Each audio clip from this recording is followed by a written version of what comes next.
Hello friends, welcome to Rajneet medical education. I hope you all are doing well. इस lecture में हम discuss करेंगे anti हाइपरलिपिडेमिक्स। सो anti हाइपरलिपिडेमिक्स क्या होते हैं? हाइपरलिपिडेमिक्स का मतलब है ब्लड में लिपिड्स का लेवल हाई होना। सो अगर लिपिड्स का लेवल हाई है, उसको ट्रीट करने के लिए या फिर उसको कंट्रोल करने के लिए जो ड्रग्स या फिर मेडिसिन दी जाती हैं उनको बोलते हैं एंटी हाइपरलिपिडेमिक्स, या फिर इसको लिपिड लोअरिंग ड्रग्स भी बोलते हैं। लिपिड लोअरिंग मीन्स लिपिड को लो करना। अगर हमारे ब्लड में लिपिड्स का लेवल हाई है या फिर फैट्स या फिर कोलेस्ट्रॉल सिंपली अगर हम बोले उसका लेवल हाई है, सो उसको ट्रीट या फिर कंट्रोल करने के लिए जो ड्रग्स दिए जाते हैं उसको एंटी हाइपरलिपिडेमिक्स या फिर लिपिड लोअरिंग ड्रग्स बोलते हैं। सो कार्डियोलॉजी में ये बहुत ही इंपॉर्टेंट ड्रग्स हैं, बहुत ही इंपॉर्टेंट रोल प्ले करते हैं। कोई भी कार्डियक डिसीजेज हैं लाइक कॉर्नरी आर्टरी डिसीजेज या फिर स्ट्रोक की प्रिवेंशन के लिए भी ये ड्रग्स बहुत ही इंपॉर्टेंट है। सो अभी हम डिटेल में इसको पढ़ेंगे कि इन ड्रग्स का क्या यूजेस है और क्यों ये ड्रग्स दिए जाते हैं। So let's start the video.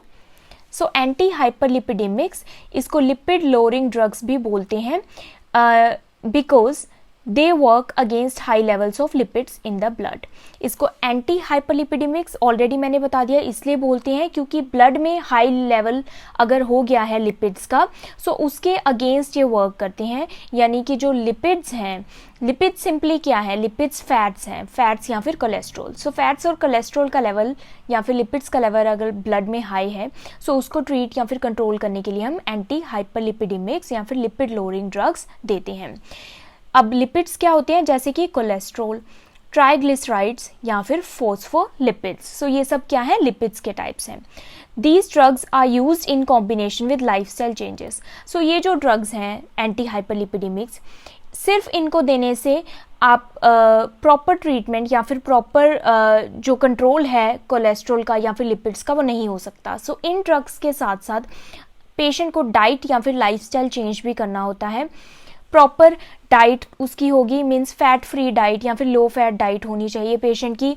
Weight loss, अगर पेशेंट का वेट ज़्यादा है, बीएमआई ज़्यादा है, ओवर वेट है पेशेंट, तो उसको वेट लॉस भी करना होगा और साथ में प्रॉपर एक्सरसाइज करनी होगी एंटी हाइपरलिपिडेमिक्स के साथ साथ। तभी जो प्रॉपर इफेक्ट है ड्रग्स का वो शो होगा और जो हाई लेवल्स है लिपिड्स का ब्लड में वो कंट्रोल होगा और जो डिसीज़ है उसका प्रिवेंशन होगा।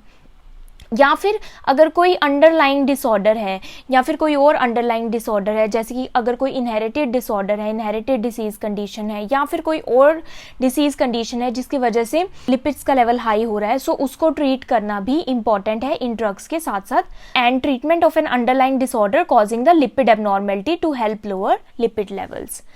सो अब बेसिक अंडरस्टैंडिंग कर लेते हैं ड्रग्स को पढ़ने से पहले।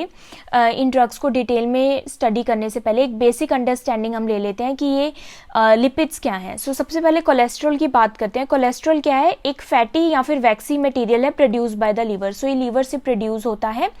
और कोलेस्ट्रॉल क्या है, कहाँ प्रेजेंट होता है? ये it is in the food that you eat. So हम जो भी फूड लेते हैं उसमें ही कोलेस्ट्रॉल प्रेजेंट होता है।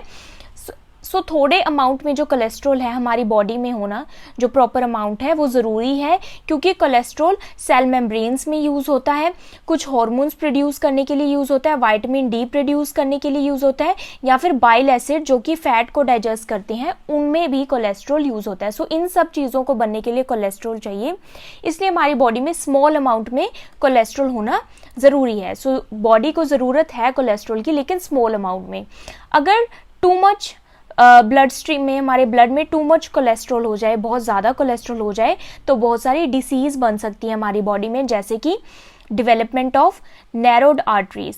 जो आर्टरीज हैं वो नैरो हो सकती हैं, जिसको बोलते हैं एथेरोस्क्लेरोसिस या फिर कॉर्नरी आर्टरी डिसीज। सो यहाँ पर डायग्राम में दिखाया हुआ है कि कोलेस्ट्रॉल जो है अगर वो आर्टरीज में बिल्डअप होना स्टार्ट हो जाए, अगर हमारे ब्लड में ज़्यादा कोलेस्ट्रॉल होगा तो वो आर्टरीज में जमना या फिर बिल्डअप होना स्टार्ट हो जाएगा, जैसे कि नॉर्मल आर्टरी है। सो नॉर्मल आर्टरी का जो ल्यूमन है वो इतना वाइड है और जो ब्लड है वो ईजिली फ्लो कर रहा है। लेकिन अगर कोलेस्ट्रॉल का बिल्डअप होने लग जाता है आर्टरीज में, और कोलेस्ट्रॉल भी दो टाइप का होता है, एक होता है गुड कोलेस्ट्रॉल और एक होता है बैड कोलेस्ट्रॉल। गुड कोलेस्ट्रॉल कौन सा है? एचडीएल कोलेस्ट्रॉल, जो कि हाई डेंसिटी लिपोप्रोटीन है, बैड कोलेस्ट्रॉल कौन सा है, लो डेंसिटी लिपोप्रोटीन या फिर एलडीएल कोलेस्ट्रॉल जिसको बोलते हैं। जो आर्टरी में अगर बिल्डअप होना स्टार्ट हो गया कोलेस्ट्रॉल, कौन से वाला, बैड कोलेस्ट्रॉल, तो क्या होगा, आर्टरी में ये यहाँ पे प्लेक की डिपोजिशन हो रही है, प्लेक बन रहा है। सो ये प्लेक की डिपोजिशन के कारण ये देख रहे हैं आप, आर्टरी अब क्या हो गई है, इसका जो ल्यूमन है वो नैरो हो गया है और ब्लड अब इजिली फ्लो नहीं कर पाएगा। ऑब्स्ट्रक्शन के कारण ब्लड भी ऑब्स्ट्रक्टेड हो गया, इजिली फ्लो नहीं कर पा रहा आर्टरीज में, जिसके कारण क्या होगा, कोरोनरी आर्टरीज में ब्लड क्लॉट बनने के चांसेस इंक्रीज हो जाएंगे और ल्यूमन भी कम हो गया आर्टरीज का, जिसके कारण हार्ट के जो टिश्यूज हैं उनको प्रॉपर ब्लड नहीं पहुंच पाएगा, इस्कीमिया हो जाएगा। सो कोलेस्ट्रॉल के लेवल्स से बढ़ने के कारण क्या हो सकता है, एथेरोस्क्लेरोसिस। एथेरोस्क्लेरोसिस क्या है, डिपोजिशन ऑफ प्लेक या फिर cholesterol in the arteries and जिससे क्या होता है, कॉर्नरी आर्टरी डिसीज होती है। अभी हम डिसीज को ज़्यादा डिटेल में नहीं पढ़ेंगे, ये मैंने ऑलरेडी अपनी प्रीवियस वीडियोस में एक्सप्लेन किया हुआ है what is coronary artery disease. अभी इसमें हम ड्रग्स पढ़ेंगे जो कि हाई कोलेस्ट्रॉल को ट्रीट करने के लिए दिए जाते हैं। Chemical form of most fats in foods and human body is triglycerides. So एक होता है कोलेस्ट्रॉल और दूसरा जो लिपिड्स का फॉर्म है वो क्या है, ट्राइग्लिसराइड्स। सो ये भी फूड से हमें मिलता है। Both cholesterol and triglycerides are present in the blood, दोनों ही ब्लड में प्रेजेंट होते हैं और ये दोनों ही फैट की फॉर्म्स है, मेकिंग अ प्लाज्मा लिपिड्स, और ये दोनों क्या बनाते हैं, ब्लड में लिपिड्स बनाते हैं। High levels of blood fats, जिनको फैट्स को सिंपली आप लिपिड्स भी बोल सकते हैं, इज कॉल्ड हाइपरलिपिडीमिया। सो अगर लिपिड्स का लेवल हाई हो गया है बॉडी में तो उसको क्या बोलते हैं, हाइपरलिपिडीमिया। देन आता है क्रॉनिक हाइपरलिपिडीमिया। क्रॉनिक हाइपरलिपिडीमिया क्या क्या कर सकता है, क्या क्या कॉज कर सकता है बॉडी में। सो सबसे फर्स्ट है एथेरोस्क्लेरोसिस, जो कि हमने पढ़ लिया कि जो कॉर्नरी आर्टरीज है वहाँ पर फैट्स की डिपोजिशन होने के कारण प्लैक फॉर्मेशन होती है और ब्लड क्लॉट्स के चांसेस इंक्रीज हो जाते हैं, क्योंकि आर्टरी का जो ल्यूमन है, ये आप देख सकते हैं इस डायग्राम में, ये कम हो गया है और एबनॉर्मल ब्लड फ्लो हो गया है, जिसके कारण प्लैक डिपोजिशन हो गई और ब्लड क्लॉट्स बनने के चांसेस इंक्रीज हो गए हैं। कॉर्नरी आर्टरी डिसीज, सो एथेरोस्क्लेरोसिस से क्या होता है, कॉरोनरी आर्टरी डिसीज। सो कॉर्नरी आर्टरीज में जब ऑब्स्ट्रक्शन हो जाएगी कोलेस्ट्रॉल की डिपोजिशन के कारण तो क्या होगा, एंजाइना, क्योंकि हार्ट मसल को प्रॉपर ब्लड सप्लाई नहीं पहुंचेगी और जिसके कारण एंजाइना होगा या फिर अल्टीमेटली क्या हो सकता है, हार्ट अटैक हो सकता है। हाइपरटेंशन, अगर कॉर्नरी आर्टरीज नैरो हो जाएंगी तो ब्लड प्रेशर इंक्रीज होगा, हाइपरटेंशन होगा। पैंक्रियाटाइटिस, पैंक्रियाज में भी इन्फ्लामेशन हो जाती है हाई कोलेस्ट्रॉल से या फिर हाई लिपिड से। Peripheral vascular disease, peripheral vascular disease क्या होता है, हमारे हार्ट और ब्रेन की ब्लड वेसल्स के अलावा जो भी बॉडी में पेरिफ्रीज में, लेग्स में, आर्म्स में जो भी ब्लड वेसल्स हैं वहाँ पर अगर कोलेस्ट्रॉल या फिर लिपिड्स की डिपोजिशन स्टार्ट हो जाती है तो उसको बोलते हैं पेरिफेरल वास्कुलर डिसीज, जिसके कारण ऑर्गन डैमेज या फिर इंपेयरमेंट भी हो सकती है। स्ट्रोक, स्ट्रोक मीन्स ब्रेन की अगर जो आर्टरीज हैं वहाँ पर अगर हाइपरलिपिडीमिया होता है, वहाँ पर अगर हाइपरलिपिडीमिया की वजह से अगर ब्लड में लिपिड्स का लेवल ज्यादा है तो ब्रेन की आर्टरीज में क्या हो सकता है, फैट की डिपोजिशन होने के कारण ब्रेन के जो टिश्यूज हैं अगर उसको ब्लड सप्लाई रुक जाती है तो क्या होगा, स्ट्रोक हो जाएगा। देन है ज़ैंथोमास। ज़ैंथोमास एक स्किन कंडीशन है, इसमें क्या होता है, जो स्किन का जो टिश्यू है वहाँ पर लिपिड्स या फिर फैट्स की डिपोजिशन स्टार्ट हो जाती है, जिसको बोलते हैं skin atheromas, abnormal fat deposits in the skin tissues. So यहाँ पर आप ये डायग्राम देख रहे हैं, इसको बोलते हैं ज़ैंथोमास। सो ये जो स्किन है उसके टिश्यूज में ये फैट की डिपोजिशन हो रखी है। सो अगर आपके ब्लड में लिपिड्स का लेवल हाई है, फैट्स या फिर कोलेस्ट्रॉल का लेवल हाई है, सो ये सारी डिसीज कंडीशन हो सकती है। अभी इन सारी डिसीज कंडीशन को प्रिवेंट करने के लिए हम क्या देंगे पेशेंट्स को, एंटी हाइपरलिपिडेमिक्स। सो अब लिपिड प्रोफाइल नॉर्मल वैल्यूज, हमारी बॉडी में कितने टाइप के लिपिड्स हैं वो इसमें बताया गया और उनकी नॉर्मल वैल्यूज क्या हैं। सो फर्स्ट आता है टोटल कोलेस्ट्रॉल, ये आप देख सकते हैं इसकी नॉर्मल वैल्यू। देन आता है low density lipoprotein, very low density lipoprotein. So ये दोनों क्या है, बैड कोलेस्ट्रॉल, और ये क्या है, हाई डेंसिटी लिपोप्रोटीन, ये हमारा गुड कोलेस्ट्रॉल है। And then triglycerides. सो ये सारी एडल्ट नॉर्मल वैल्यूज हैं टाइप्स ऑफ लिपिड्स की। देन है classification of anti hyperlipidemic drugs. So अब हम पढ़ेंगे कौन कौन सी एंटी हाइपरलिपिडेमिक ड्रग्स अवेलेबल हैं।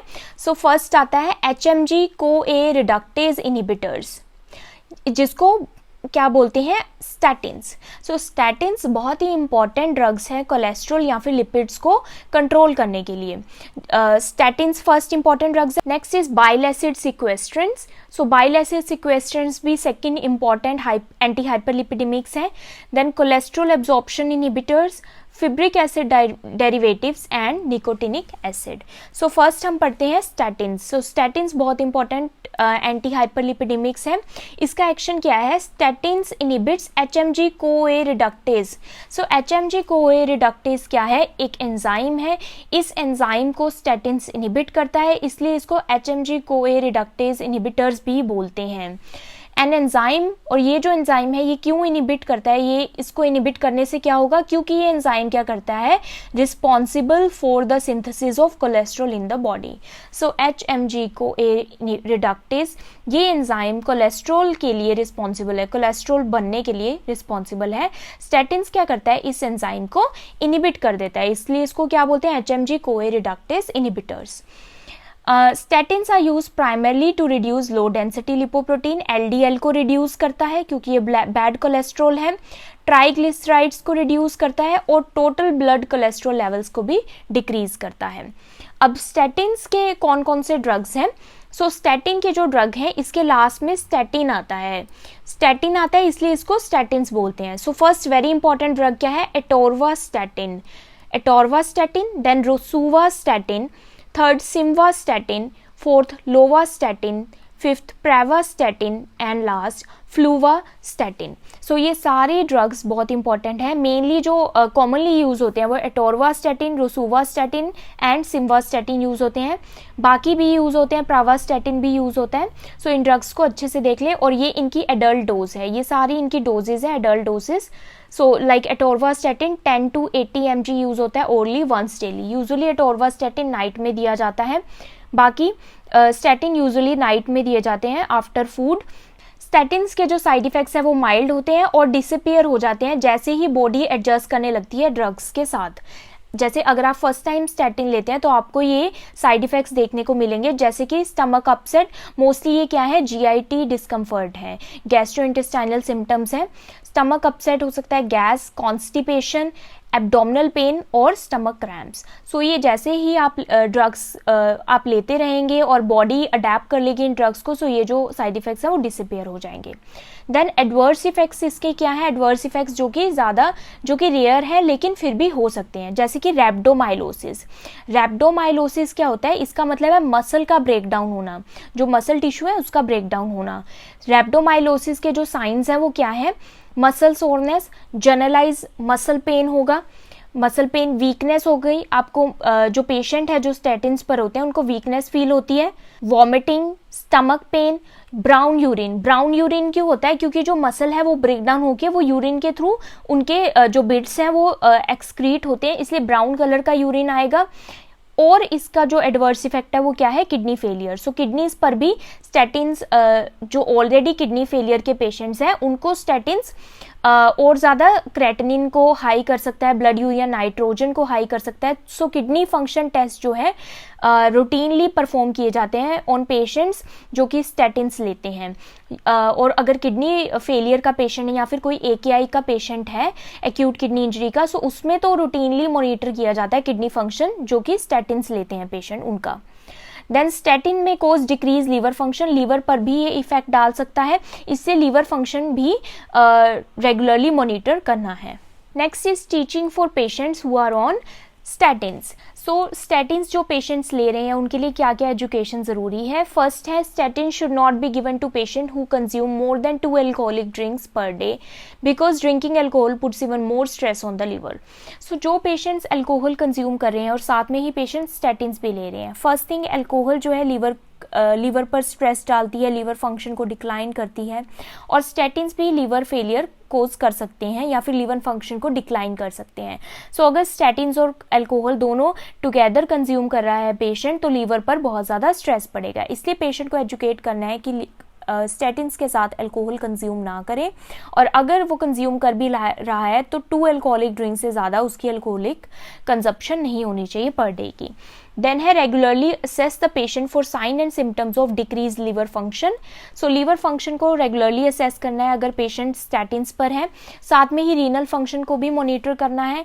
रीनल फंक्शन को मॉनिटर करना है जैसे कि यूरिन आउटपुट, अगर डिक्रीज हो रहा है यूरिन आउटपुट तो वो लीवर फंक्शन डिक्लाइन का एक साइन है, वो मॉनिटर करना है।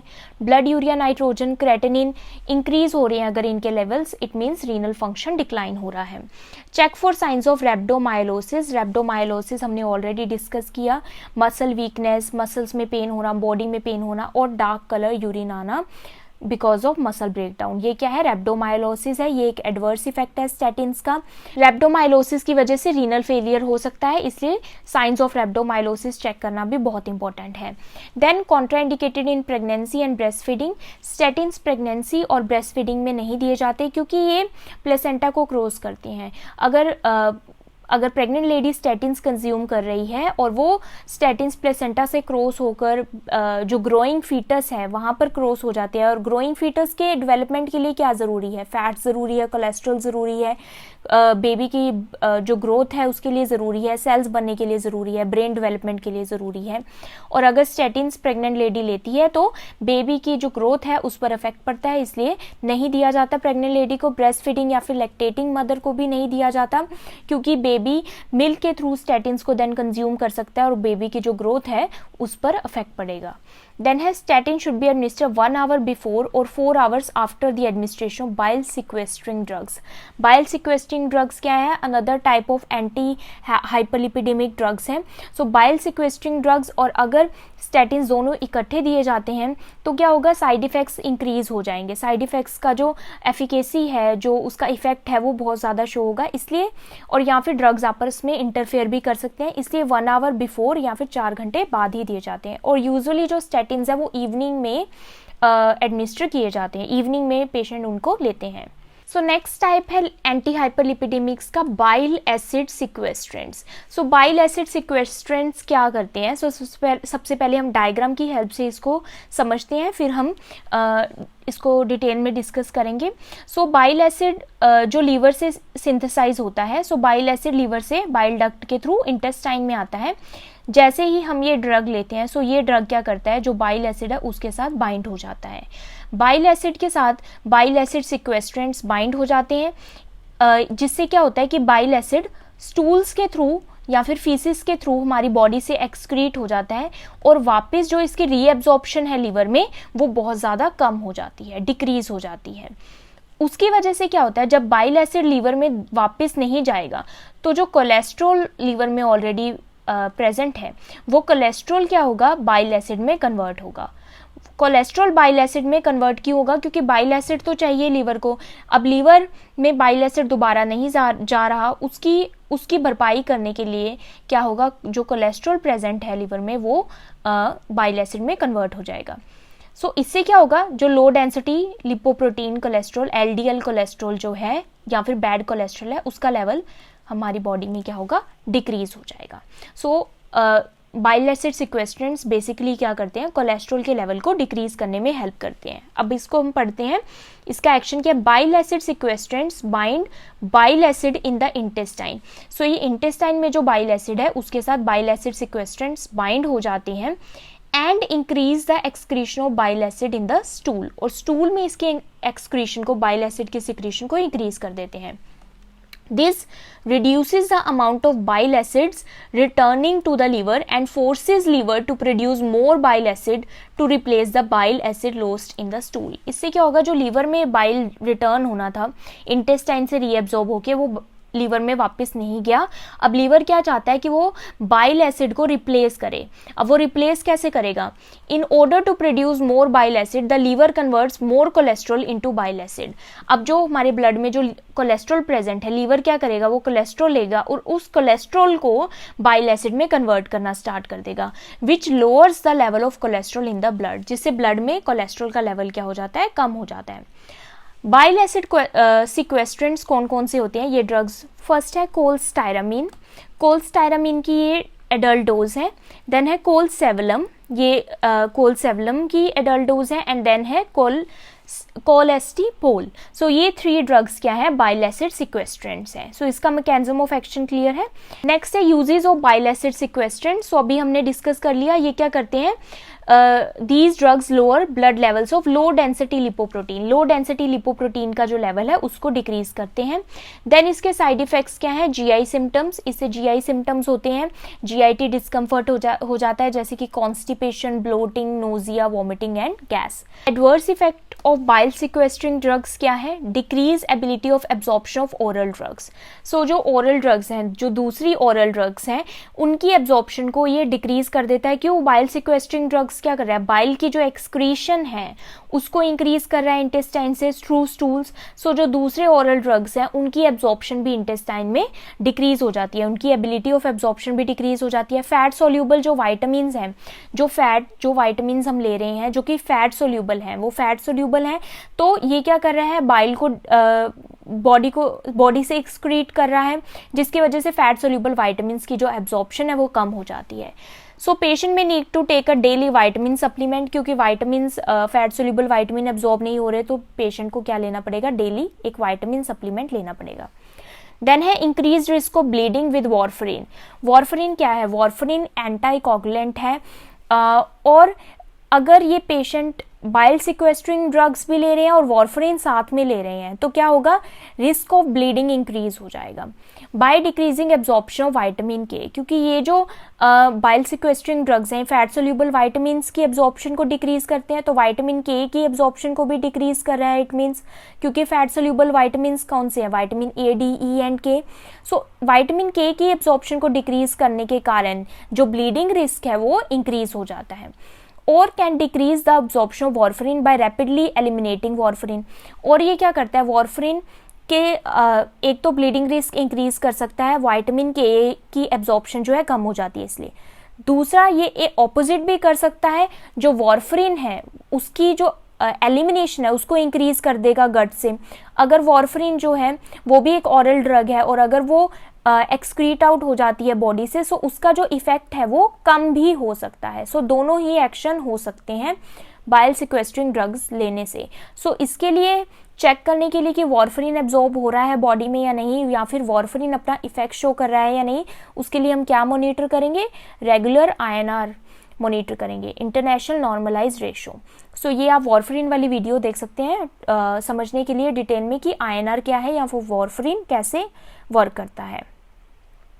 देन है education for patients who are on bile sequestering drugs. So teach patient to take bile acid sequestrant with meals because they bind with cholesterol in the intestine.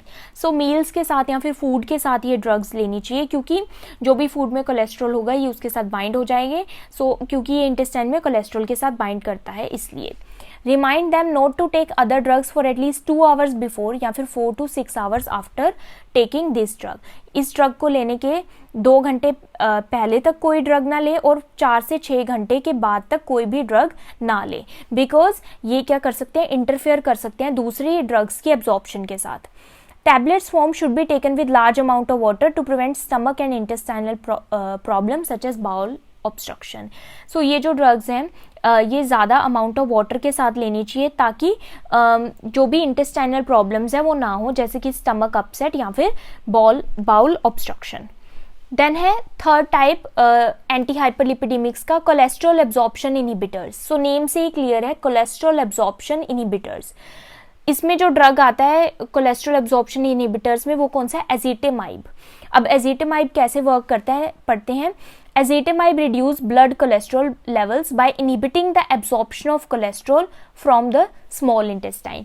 So small intestine से cholesterol absorption inhibitors, name से ही पता लग रहा है क्या करते हैं, कोलेस्ट्रॉल की जो एब्जॉर्प्शन है स्मॉल इंटेस्टाइन से उसको इनहिबिट करते हैं, उसको नहीं होने देते।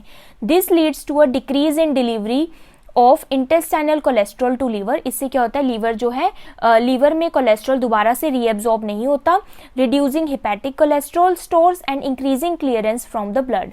सो इससे क्या होता है, लीवर में कोलेस्ट्रॉल कम स्टोर होता है और ब्लड से क्लियर जल्दी हो जाता है। Then ezetimibe help lower total cholesterol and LDL cholesterol. दोनों टोटल कोलेस्ट्रॉल को भी ये डिक्रीज करता है और बैड कोलेस्ट्रॉल को भी, एंड गुड कोलेस्ट्रॉल को ये इंक्रीज करता है।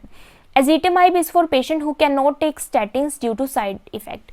सो ये इस ड्रग्स के जो साइड इफेक्ट्स हैं वो स्टैटिन्स जैसे नहीं है। सो जिन पेशेंट को स्टैटिन से एलर्जी है या फिर ज़्यादा साइड इफेक्ट्स होते हैं वो कोलेस्ट्रॉल एब्जॉर्प्शन इनहिबिटर्स ले सकते हैं। इसके साइड इफेक्ट्स क्या हैं? जीआईटी डिस्कम्फर्ट इससे भी हो सकता है, स्टमक पेन, डायरिया और फैटीग, थकावट हो सकती है, बैक पेन हो सकता है, जॉइंट पेन, रैश या फिर साइनसाइटिस। सो साइनसाइटिस भी हो सकता है, जो हमारे साइनसेस हैं उसकी इन्फ्लामेशन ये ड्रग कर सकता है। नेक्स्ट इज इसका एडवर्स इफेक्ट। एडवर्स इफेक्ट इसका क्या है? एंजियोएडिमा। एंजियोएडिमा क्या होता है? जो हमारे स्किन के अंदर जो ब्लड वेसल्स होती हैं उनकी डायलेशन से क्या होता है? स्किन में स्वेलिंग देखने को मिलती है, जैसे कि हमारी आईज के अराउंड, लिप्स के अराउंड स्वेलिंग देखने को मिलती है। और ये लाइफ थ्रेटनिंग तब बन जाता है एंजियोएडिमा जब एयरवेज में स्वेलिंग हो जाती है। सो ये इसका एडवर्स इफेक्ट है।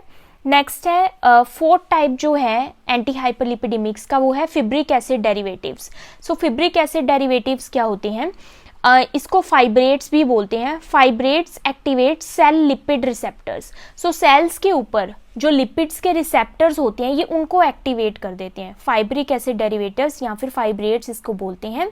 ये सेल्स के ऊपर, सपोज ये सेल्स हैं और ये इसके ऊपर क्या है? लिपिड रिसेप्टर्स हैं। ये लिपिड रिसेप्टर्स को क्या कर देते हैं? एक्टिवेट कर देते हैं। That bind to and collect cholesterol and other lipids from the blood. अब ये सेल क्या करेंगे? अब ये लिपिड रिसेप्टर एक्टिवेट हो गए तो ब्लड में जो भी कोलेस्ट्रॉल और लिपिड्स होगा वो इन रिसेप्टर्स के साथ बाइंड हो जाएगा और ये जो सेल्स हैं उनको कलेक्ट कर लेंगे, collect cholesterol and other lipids from the blood and break them down for elimination. And उनको ब्रेक डाउन कर लेंगे।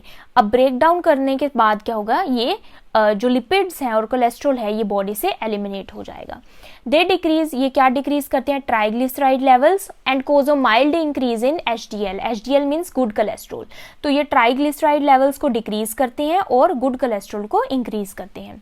कॉमन फाइब्रेट्स, जो फाइब्रेट्स के जो अवेलेबल हैं वो कौन से हैं? Fenofibrate and ज़ेम्फीब्रोजिल। सो ये इनकी एडल्ट डोज हैं। देन है साइड इफेक्ट्स। साइड इफेक्ट्स क्या है? फिब्रिक एसिड डेरिवेटिव्स या फिर फाइब्रेट्स के, ये भी जीआईटी डिस्कम्फर्ट कोज करते हैं, मसल वीकनेस कोज करते हैं और रैशेज भी हो सकते हैं। एडवर्स इफेक्ट्स क्या है? फाइब्रेट्स में कोज इंक्रीज क्रेटिनिन लेवल। सो ये क्रेटिनिन लेवल्स को इंक्रीज कर सकते हैं, मीन्स ये किडनी पर अफेक्ट करते हैं। Fibrate increases cholesterol loss in bile.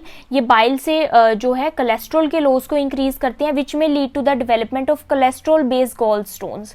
सो इससे क्या होता है? Cholesterol based gall stones. Gall stones means जो हमारे गॉल ब्लैडर में जो स्टोन्स बन सकते हैं कोलेस्ट्रॉल के, उसकी डेवलपमेंट हो सकती है। Bleeding can also occur in patient taking fibrates. जो फाइब्रेट्स ले रहे हैं सो उनसे ब्लीडिंग रिस्क भी इंक्रीज हो सकता है, इसलिए हमने पेशेंट को एजुकेट करना है कि अगर वो कोई और एंटी कोगुलेंट या फिर एंटी प्लेटलेट ड्रग्स ले रहा है, सो फाइब्रेट्स अगर उसके साथ ले रहा है सो डेली ब्लीडिंग रिस्क को मॉनिटर करना जरूरी है। देन जो gemfibrozil interferes with the breakdown of statins, ये स्टैटिन्स की ब्रेकडाउन के साथ भी इंटरफेयर करता है। सो ये ड्रग इंटरफेरेंस करता है स्टैटिन्स के साथ, causing higher levels of statins in the blood. Gemfibrozil अगर स्टैटिन्स के साथ ले रही है सो स्टैटिन्स का लेवल जो ब्लड में है वो हाई हो जाएगा। दिस कैन लीड टू, ये क्या कर सकता है? जो स्टैटिन्स के जो साइड इफेक्ट हैं, जैसे कि हमने पढ़ा था रैप्डोमाइलोसिस, वो इंक्रीज हो जाएगा या फिर लीवर डैमेज इंक्रीज हो सकता है। देन लास्ट है एंटी हाइपरलिपिडेमिक निकोटिनिक एसिड या फिर नायासिन। सो निकोटिनिक एसिड और नायासिन भी बहुत हेल्पफुल है कोलेस्ट्रॉल के लेवल को डिक्रीज करने के लिए। नायासिन क्या होता है? नायासिन एक स्पेशल टाइप का विटामिन बी है जो कि क्या करता है? कोलेस्ट्रॉल के लेवल को डिक्रीज करता है। ट्राइग्लिसराइड और एलडीएल एंड एपोलिपोप्रोटीन B100 इसके लेवल को डिक्रीज करता है और गुड कोलेस्ट्रॉल HDL के लेवल को इंक्रीज करता है। डोसेज नायासिन की दो तरह का नायासिन होता है, इमीडिएट रिलीज और एक्सटेंडेड रिलीज। इमीडिएट रिलीज की डोज ये है और एक्सटेंडेड रिलीज की जो स्टार्टिंग डोज है वो 500 मिलीग्राम्स है। साइड इफेक्ट्स इसके क्या हो सकते हैं? इचिंग और nasal inflammation because the drugs makes blood vessel dilate. So जो नायासिन है वो ब्लड वेसल्स को डायलेट करता है, इसलिए इन्फ्लामेशन, नेजल इन्फ्लामेशन या फिर इचिंग देखने को मिल सकती है। अदर कॉमन साइड इफेक्ट्स इसके क्या है? सेम जीआईटी सिम्टम्स हैं, टैकीकार्डिया, हार्ट रेट इंक्रीज हो सकता है, dyspnea and swelling cause by fluid retention. Adverse effects इसका क्या है? हिपैटोटॉक्सिसिटी, लीवर में टॉक्सिसिटी कोज कर सकता है। लीवर के, अगर लीवर फेलियर के जो साइंस है वो क्या है? जॉन्डिस है वो देखने को मिल सकता है। Liver function test regular monitor करना है। सो एडवर्स इफेक्ट ये हो सकते हैं, गाउट हो सकता है, हाइपरग्लाइसीमिया भी इसका एडवर्स इफेक्ट है, और स्टमक अल्सर फ्लेयर अप। सो स्टमक अल्सर अगर किसी को है तो वो फ्लेयर अप हो सकते हैं, ज़्यादा हो सकते हैं, स्टमक अल्सर्स इंक्रीज हो सकते हैं। सो इन सब चीज़ों को भी मॉनिटर करना है। सो ये सारे क्या है, ये एंटी हाइपरलिपिडेमिक्स के टाइप्स हैं, और ये फर्दर उनके ड्रग्स थे और उनकी डोसेज थी, एडवर्स इफेक्ट्स, साइड इफेक्ट्स थे, और यूजेस क्या क्या हैं इन ड्रग्स के। ये ड्रग्स बहुत ही इंपॉर्टेंट है, और ये जो ड्रग्स मैंने एक्सप्लेन करती हूँ, जो भी फार्माकोलॉजिकल टॉपिक्स मैं एक्सप्लेन करती हूँ, ये सिर्फ एजुकेशनल पर्पस के लिए हैं। इसको आप ये ड्रग्स को पढ़कर आप अपने डेली लाइफ में इसको ना इम्प्लाई करें। आप हमेशा डॉक्टर्स की सजेशन और एडवाइस के साथ ही कोई भी ड्रग लें। So thank you for watching my video. I hope you understood this video, and if you understood, then please like, subscribe and share to my channel. Thank you for watching.